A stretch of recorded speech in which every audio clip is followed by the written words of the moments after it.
We ready? Yep. It's my pleasure to introduce for interview for senior lawyers, Felix Briones.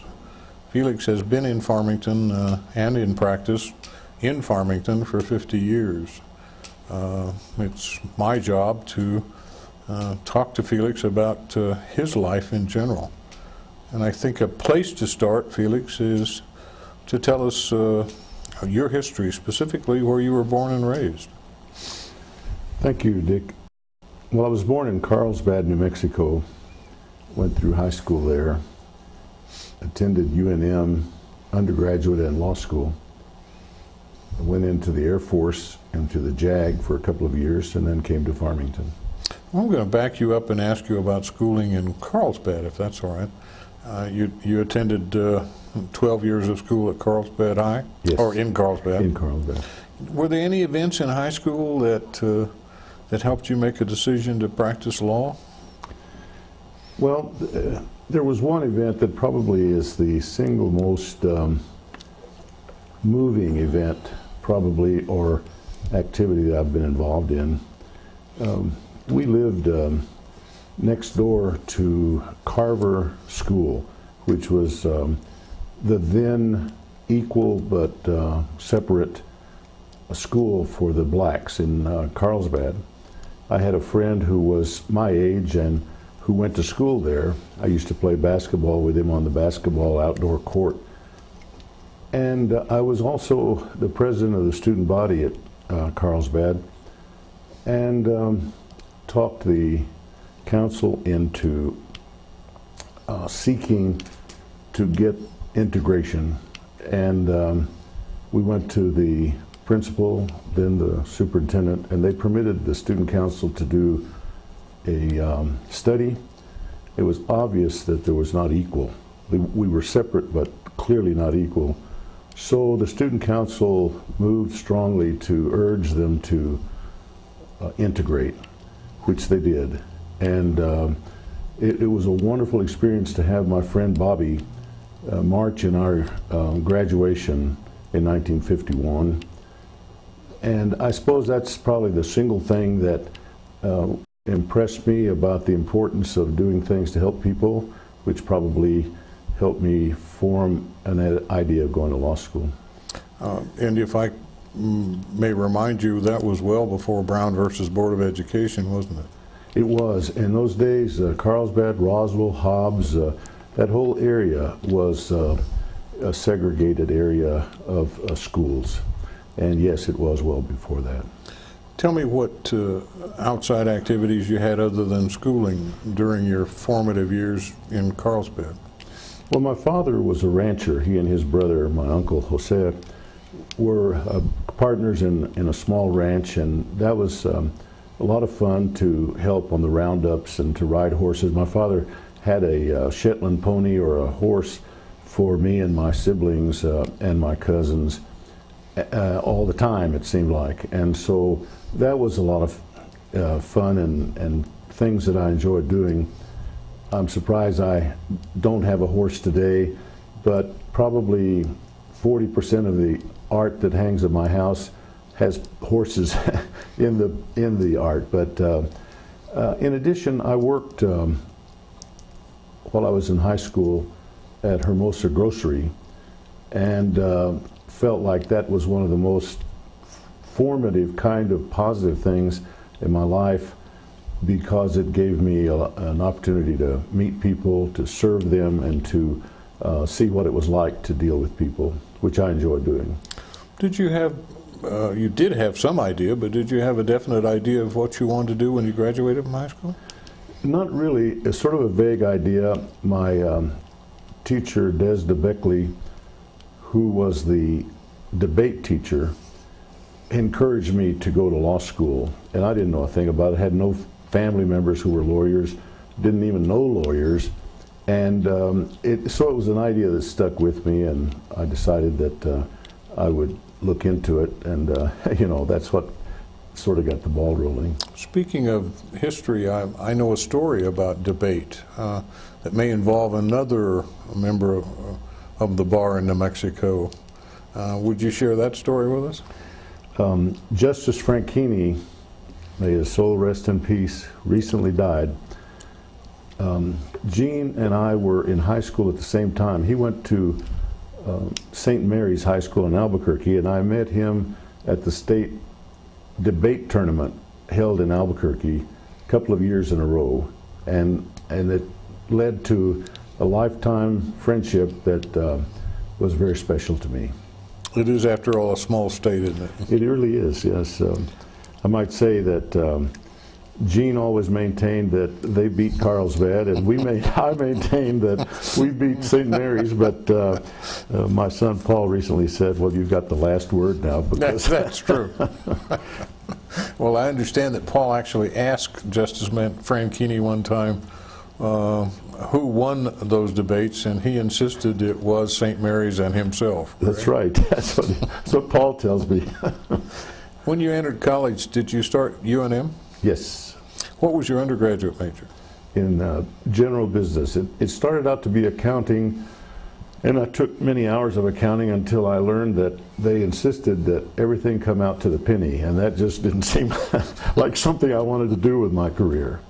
Did you have any idea when you started undergraduate school that it might lead to law school? Well, I was hoping it would. By then it was sort of an idea that I was pursuing, and the only thing that I think was going to hold me back was the cost.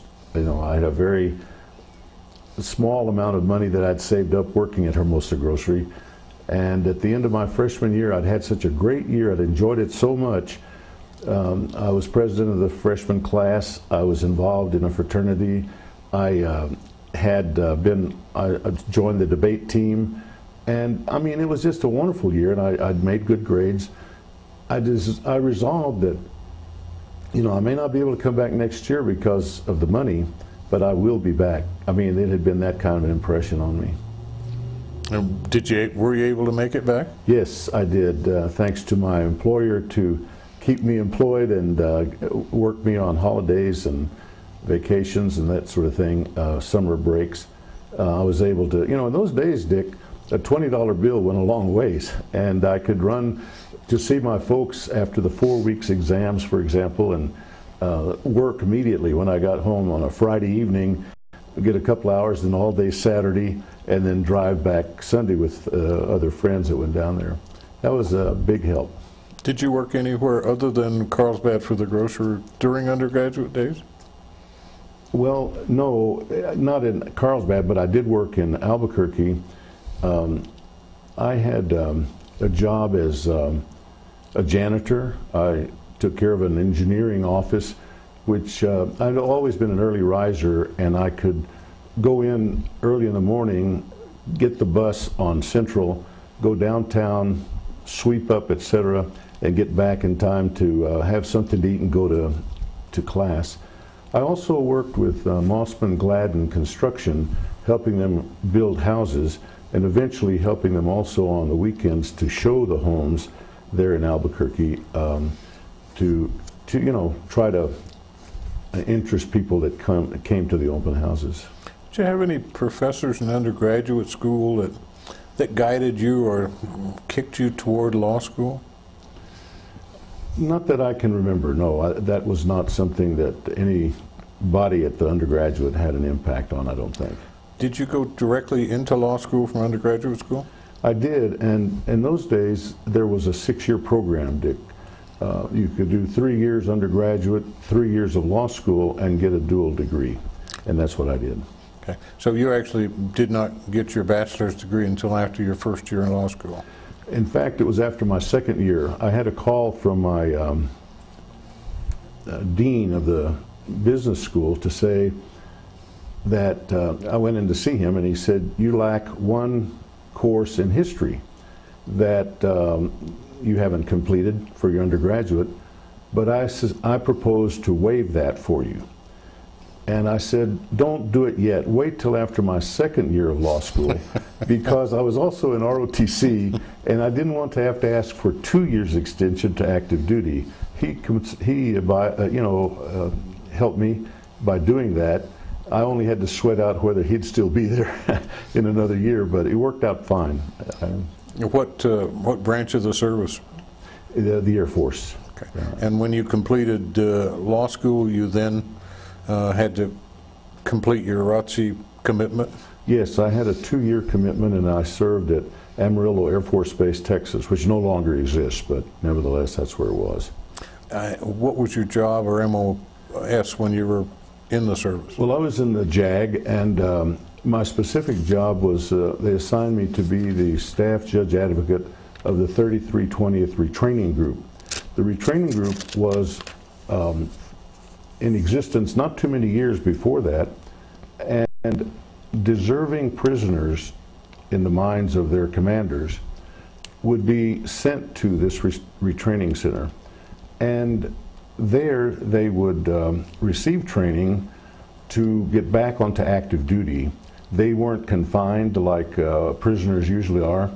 You couldn't tell by seeing them on the base that they were in fact prisoners.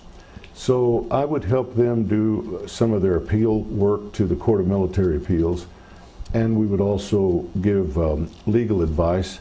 In addition, I did my share of the trials that were mostly AWOL trials, but it was wonderful because we were in court at least 3 days a week. There were so many of those AWOL cases that we had to try. There were others, real interesting cases, but that was the rank and file of our work. After discharge from the Air Force, did you come immediately to Farmington? Yes, it was really peculiar. I was wanting to get back into Carlsbad, which is where I grew up, of course, and my family wanted me there, but doors weren't opening like I had hoped for. Kendall Schlinker, a classmate of mine, had come up here to Farmington and gone to work with Jim Cooney, who at that time was a city attorney here in Farmington. And he said, what are you going to do? And I told him of my frustrations, and he said, come up and meet Jim, and if you guys hit it off, come to work with us. We need somebody. And so I did that, and Jim and I not only hit it off, we made a bet on the World Series that was happening very quickly after that. And I came to work here. My first day of work was October the 1st, 1959. And you worked in the office of Cooney and Schlinker? Yes, I did. And my specific tasks included prosecuting the cases at the city court, which Jim had the responsibility for as a city attorney. He didn't work full-time for the city attorney. He had his own practice and did the work. How long did Kendall stay with the firm? He was with us until about 1962, at which time he went off to New York University Law School to get his concentration in tax law. And then back to Albuquerque, I assume. Yes, that's right. I think he has maintained an association with you or with the firm even to date, has he? Well, certainly that of close friends. That's the reason I came to Farmington, was because I thought so much of Kendall and Wilda, his wife, and the children he had. But yeah, they're very special friends of mine. Jim Cooney was a perfect boss, but he was a real independent individual, wasn't he? Well, yes, he was. A wonderful mentor in the law, though. He was a brilliant person, and I learned an awful lot from him. Any special stories about Jim that you might share with us? I got a case once where my client had been accused of shooting 5 head of deer out of season, of course, and without license. And I was sharing that problem with Jim, and you know, he was shaking his head, and about 30 minutes later he came almost running down the hall at me saying, "I've got your defense." I said, "What is that?" "Self-defense." Did you stay a partner of Jim's until he died? No. Let me say that Jim and I shared offices, as you know, over at 811 West Apache at the time that I left him to go downtown Farmington.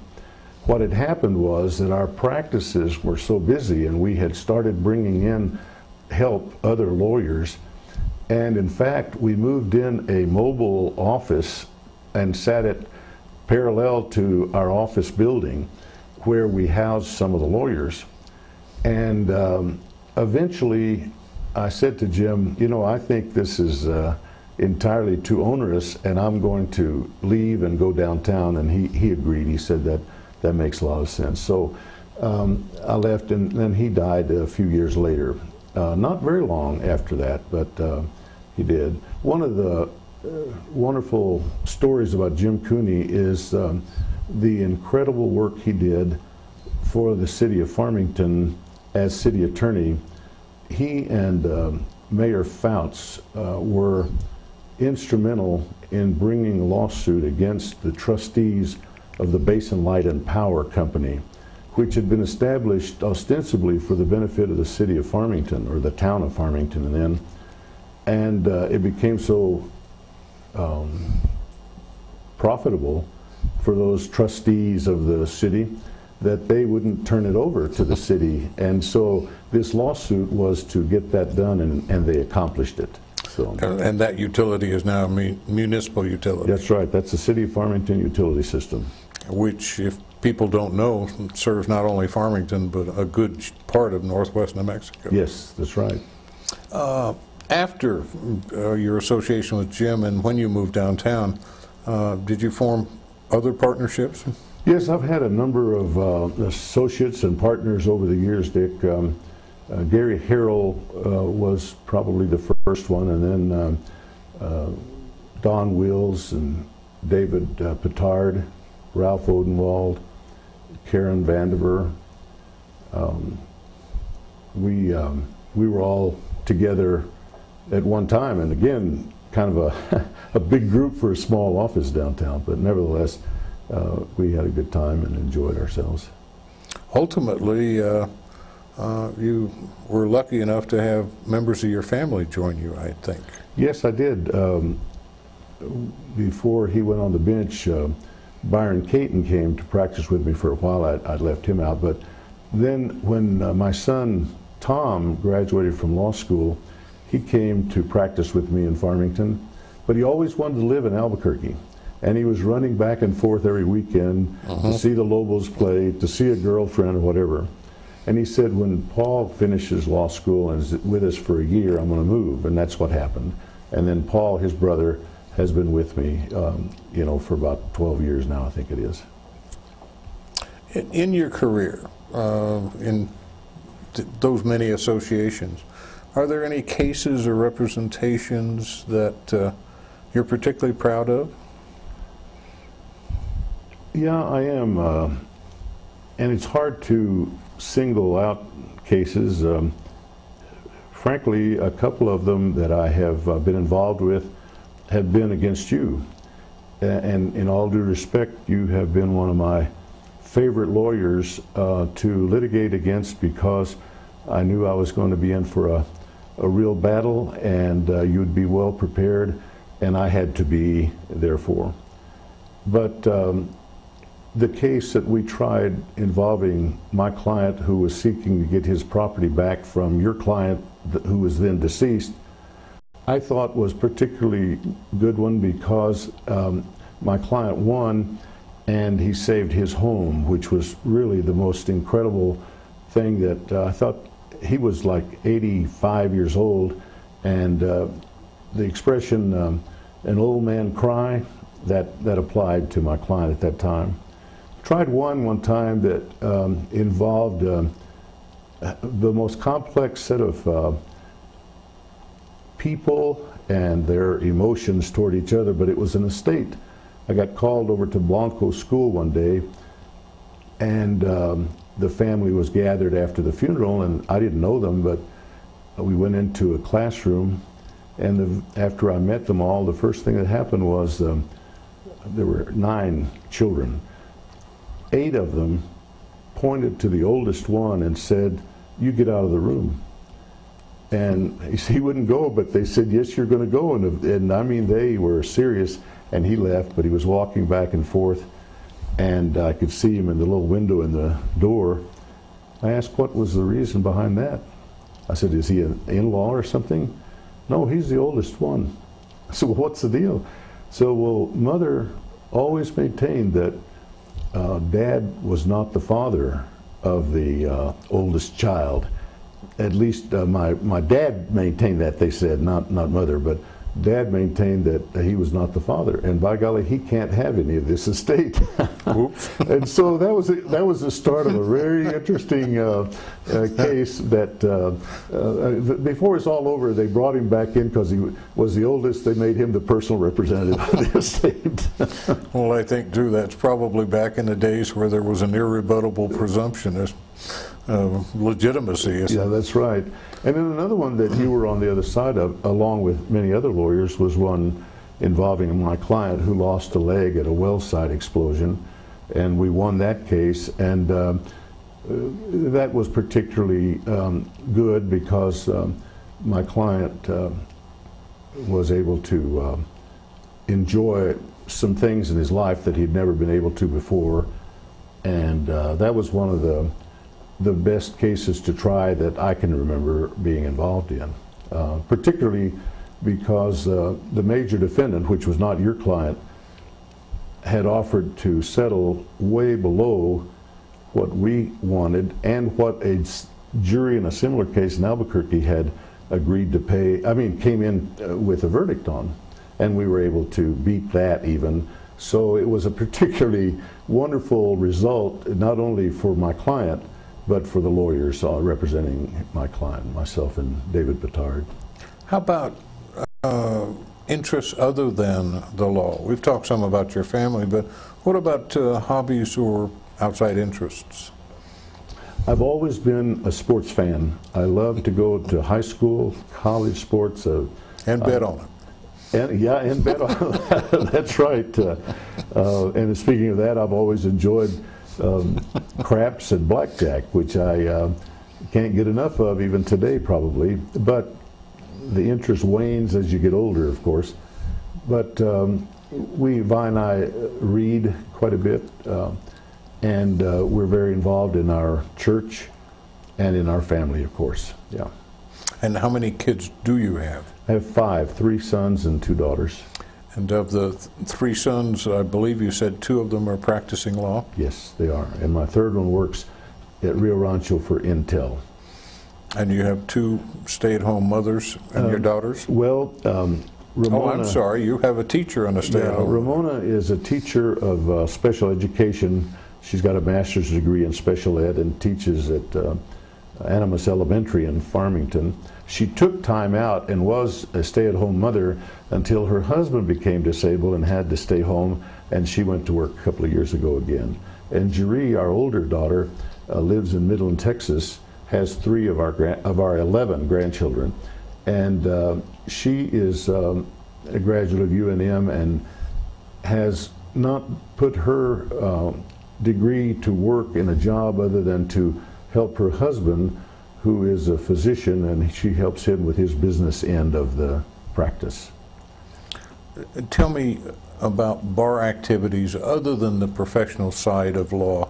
I think you've been very active as a member of the state bar and the Supreme Court committees in your career.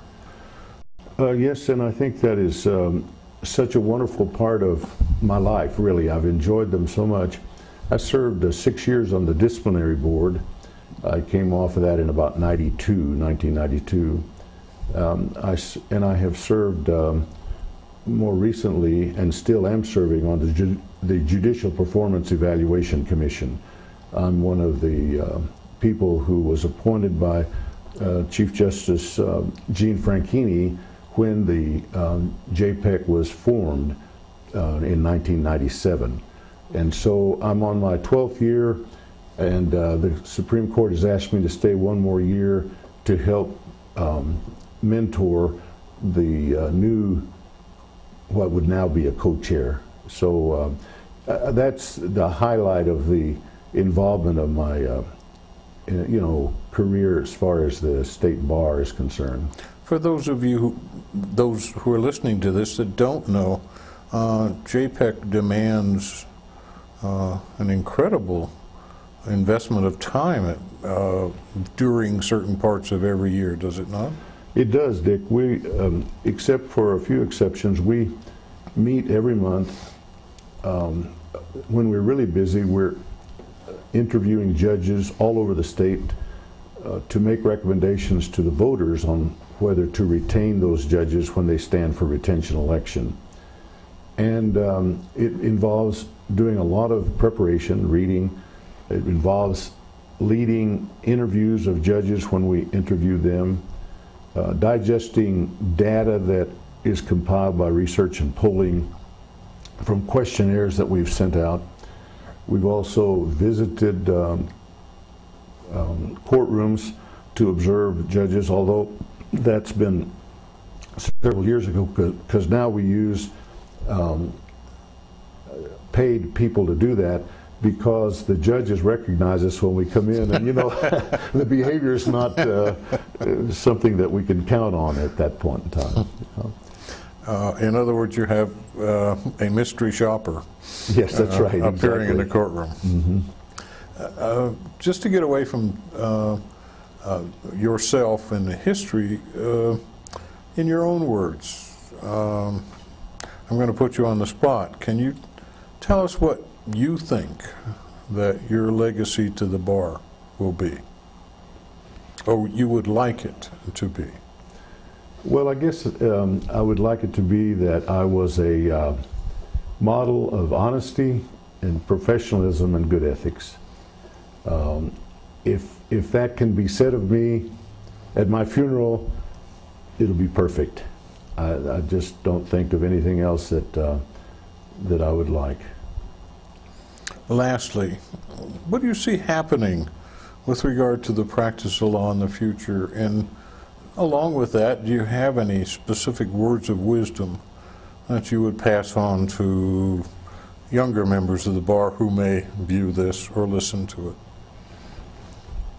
Dick, considering that when I came to Farmington in 1959, we were using carbon paper, mimeograph machines, and didn't have copy machines or automatic typewriters or computers.